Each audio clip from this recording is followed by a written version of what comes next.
దేశవ్యాప్తంగా ఏపీలో జరిగిన లిక్కర్ స్కామ్ గురించి చర్చ జరుగుతుందని బీసీవై పార్టీ అధ్యక్షులు బొడే రామచంద్ర యాదవ్ మండిపడ్డారు. టీడీపీ నేతలు జయచందర్ రెడ్డికి టికెట్ ఇవ్వొద్దని చెప్పిన చంద్రబాబు నాయుడు లెక్క చేయలేదని ఆరోపించారు.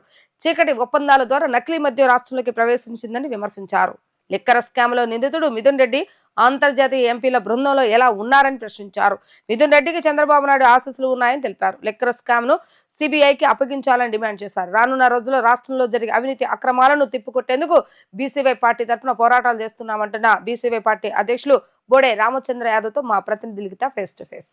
రాష్ట్రంలో నకిలీ మద్యం దుమారం లేపుతుంది. ఈ నేపథ్యంలో ఇప్పటికే ముఖ్యమంత్రి చంద్రబాబు ఒక ప్రకటన కూడా చేశారు. సిట్ ఏర్పాటు చేశాము, ఖచ్చితంగా ఎవరైతే నిందితులు ఉన్నారో వాళ్ళందరినీ అరెస్ట్ చేశామని కూడా ఇక్కడ చెప్తున్నారు. ఈ నేపథ్యంలో ఇప్పటికే బీసీవై అధ్యక్షులు బోడే రామచంద్ర యాదవ్ ఉన్నారని అడిగి తెలుసు. సార్ చెప్పండి, ఇప్పటికే రాష్ట్ర ముఖ్యమంత్రి ఒక ప్రకటన చేశారు, సిట్ ఏర్పాటు చేశాము అని చెప్పి, దీన్ని మీరు ఎలా చూస్తారు? ఈ నకిలీ మద్యం అంశం అనేది ముఖ్యమంత్రి చంద్రబాబు నాయుడు గారికి తను అధికారంలోకి రాకముందు నుండి జరుగుతుందనే విషయం కూడా స్పష్టంగా తెలుసు. ఈ నకిలీ మద్యము వ్యవహారము గత ప్రభుత్వ హయాంలో జరిగింది. ఆ ప్రభుత్వ హయాంలో దానికి సూత్రధారులు పెద్దిరెడ్డి కుటుంబము, అతని భాగస్వామ్యములు అనేవి కూడా తెలుసు. పెద్దిరెడ్డి కుటుంబంలో కీలక భాగస్వామి అయిన జయచంద్రారెడ్డిని ఆనాడు వీళ్లకున్న రహస్య ఒప్పందాల్లో భాగంగా తెలుగుదేశం పార్టీలోకి తీసుకొని తెలుగుదేశం పార్టీ తరపున తంబళ్లపల్లి నియోజకవర్గం నుండి పోటీ చేయడానికి అవకాశం ఇచ్చింది కూడా చంద్రబాబు నాయుడు గారే. ఆనాడే చంద్రబాబు నాయుడు గారికి వీళ్ళ యొక్క చీకటి ఒప్పందాల గురించి, అదేవిధంగా నకిలీ మద్యం గురించి తెలుసు. అధికారంలోకి వచ్చిన 16 నెలల పాటు ఈ నకిలీ మద్యం వ్యవహారం ఈ రాష్ట్రంలో యథేచ్ఛగా కొనసాగడానికి చంద్రబాబు నాయుడు గారి ప్రభుత్వం సహకరించింది. ఈరోజు వాళ్ళకు వాటాల్లో తేడాలు రావడం వల్ల ఈరోజు ఇది బయటపడే కార్యక్రమం జరిగింది తప్ప మరొకటి కాదు.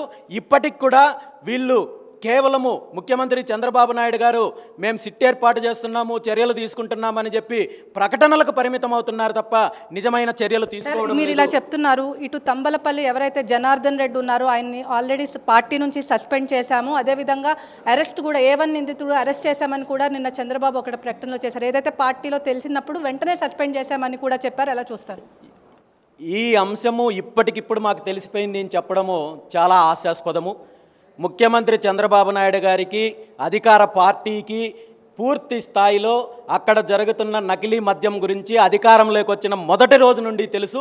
మరి ఇన్ని రోజులు ఎందుకు కొనసాగించారనేది మీరు ప్రజలకు సమాధానం చెప్పాలి.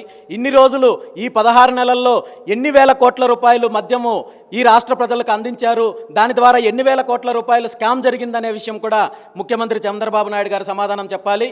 మరి గతంలో కూడా వైఎస్ఆర్ కాంగ్రెస్ పార్టీ ప్రభుత్వ హయాం నుండినే ఈ నకిలీ మద్యం నడుస్తోందని చెప్పే చంద్రబాబు నాయుడు గారు మరి ఆనాడు ఇలాంటి నకిలీ మద్యం తయారు చేస్తున్న వ్యక్తిని తీసుకొని వచ్చి మీరు పార్టీ టికెట్ ఎందుకు ఇచ్చారు, మీ పార్టీ వ్యతిరేకిస్తే కూడా పార్టీ టికెట్ ఎందుకు ఇచ్చారనే విషయం కూడా చంద్రబాబు నాయుడు గారు సమాధానం చెప్పాలి.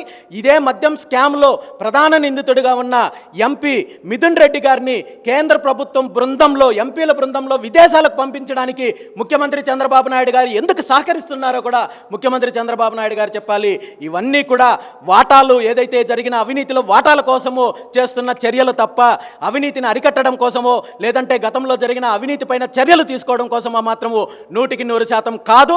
నిజంగా ఇప్పటికైనా మీకు చిత్తశుద్ధి ఉంటే ముఖ్యమంత్రి చంద్రబాబు నాయుడు గారు వెంటనే కేంద్ర ప్రభుత్వ ఆధ్వర్యంలో వెళ్తున్న ఎంపీల బృందం నుండి మిథున్ రెడ్డి గారిని తప్పించాలని, అతనిపైన చర్యలు తీసుకోవాలని చెప్పి ఈ సందర్భంగా డిమాండ్ చేస్తున్నాను. అదేవిధంగా ఈ ఎంటైర్ మద్యం ఎపిసోడ్కి సంబంధించి కేంద్ర ప్రభుత్వ ఆధ్వర్యంలో, సిబిఐ ఆధ్వర్యంలో ఎంక్వైరీ నడవాలని కూడా ఈ సందర్భంగా బీసీవై పార్టీ తరఫున డిమాండ్ చేస్తున్నాను. సార్, ఇంకో పక్కన ఇటు మీరు చూస్తే ఇటు ఈ నకిలీ మద్యంని అరకట్టేందుకు ఒక ప్రత్యేక యాప్ కూడా, సురక్ష యాప్ అని కూడా తీసుకొచ్చారు. దీనివల్ల ఏమైనా ఉపయోగం ఉంటుందంటారా? నేను అనుకోవడం అయితే ఇవన్నీ కూడా అధికార పార్టీకి సంబంధించిన స్థానిక నాయకులు వాళ్ళ కలెక్షన్ కోసం ఏర్పాటు చేస్తున్న కార్యక్రమాలు తప్ప నిజంగా మద్యము సంబంధించి కావచ్చు, లేదా నకిలీ మద్యం అరికట్టడానికి కావచ్చు కాదు. ఖచ్చితంగా స్థానికంగా నాయకులు వీళ్ళు అవినీతి చేసి సంపాదించుకోవడం కోసం ఇలాంటి కార్యక్రమాలు చేస్తున్నారు. అవినీతిపై బీసీవై పార్టీ ఎప్పుడు ముందుండి పోరాటం చేస్తుంది. ఈ లిక్కర్ స్కామ్లో భవిష్యత్తులో ఎలాంటి ప్రణాళికలతో బీసీవై పార్టీ ముందుకెళ్ళబోతుంది? డెఫినెట్గా ఖచ్చితంగా ఈ రాష్ట్రంలో ప్రభుత్వం అధికారాన్ని అడ్డం పెట్టుకొని తెలుగుదేశం పార్టీ చేస్తున్న అవినీతి కానీ, అదేవిధంగా ఈరోజు అభివృద్ధి పేరుతో జరుగుతున్న అవినీతి పైన కావచ్చు, అదేవిధంగా పారిశ్రామిక అభివృద్ధి పేరు చెప్పి రైతులను మత్స్యకారులను ఈరోజు వాళ్ళ జీవితాలతో ఆడుకుంటున్న అంశాలపైన కావచ్చు, బీసీలకు జరుగుతున్న అన్యాయం పైన కావచ్చు, అన్ని రకాలుగా బీసీవై పార్టీ పోరాటం చేస్తుంది. ప్రభుత్వం తీసుకునే ప్రతి ప్రజా వ్యతిరేక విధానాలపైన కూడా బీసీవై పార్టీ పోరాటం చేస్తుంది. మొత్తం మీద చూసుకున్నట్టయితే నకిలీ మద్యం వ్యవహారంలో ఇప్పటికే కేంద్ర రాష్ట్ర ప్రభుత్వాలన్నీ కూడా ఇటు తంబలపల్లి ఎవరైతే జనార్దన్ రెడ్డి ఉన్నారో ఇవన్నీ పెద్ద స్కామ్, ఖచ్చితంగా ముఖ్యమంత్రి చంద్రబాబుకు తెలిసే ఇవన్నీ జరుగుతున్నాయని చెప్పి బీసీవై పార్టీ ఖచ్చితంగా రానున్న రోజుల్లో అవినీతిపై అరాచకాలపై పోరాటం చేస్తుందని కూడా ఇక్కడ బోడే రామచంద్ర యాదవ్ చెప్తున్నారు. ఇది ఇక్కడ ఉన్న పరిస్థితి. వీడియో జర్నలిస్ట్ అఖిల్తో లిఖిత, వి డిజిటల్ న్యూస్, మంగళగిరి నుంచి.